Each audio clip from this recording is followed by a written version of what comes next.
When I was 5, I watched my father saw a Y-shaped twig off my great-grandfather's 100-year-old apple tree. I waited to see if he would cut any other letters. There were branches that would make good L's and I's, and a curved J just right for my best friend James. I wondered if Dad would saw off 3 branches and tie them together to make the H for my name, Henry.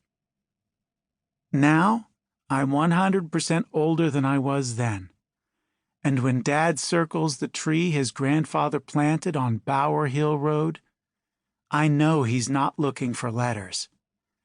He's searching for the perfect forked stick for dowsing.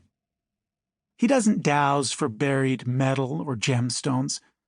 My dad, Harlan Bower, is a water dowser, and he uses his stick to find veins of water deep underground.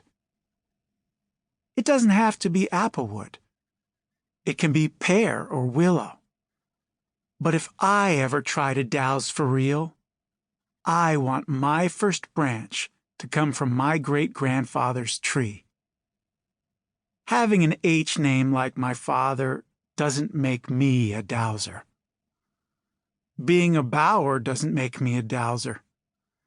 Living on Bower Hill Road, with its underground springs and good-tasting well water, doesn't make me a dowser. My great-grandfather and grandfather could find fresh water trapped beneath hard granite rock. 66.66% of my grandfather's sons are dowsers. My father, 33.33%. Uncle Lincoln, 33.33%. Uncle Braggy, 0%. My grandfather, my father, and Uncle Lincoln all discovered their water dowser talents when they were 10. I already read about dowsing in the D encyclopedia. It tells what it is, but not why some people can do it and other people can't. My father taught me how to dig a hole with straight sides and how to put rubble rocks in the middle of my stone walls so they can shift with the frost. But when I asked him how to dowse, he said it's not something you can teach. It just happens. I asked which was more important, the stick or the person that held it, and he said both.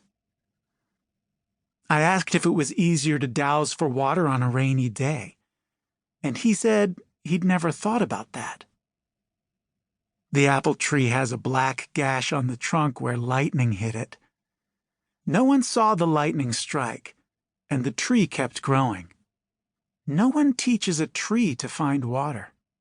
Its taproot goes straight down into the earth, the same direction my father's dowsing stick bends when it finds water. The day I turned 10, I went up the hill and stood under my great-grandfather's tree. It was late August, and there were so many apples they pulled the branches down around me. I touched the gash where lightning marked the tree. When I looked up, all I could see were Ys. Big Ys, little Ys, straight and crooked, too many to count. I traced the straightest Y with my finger, but I didn't break it off the tree.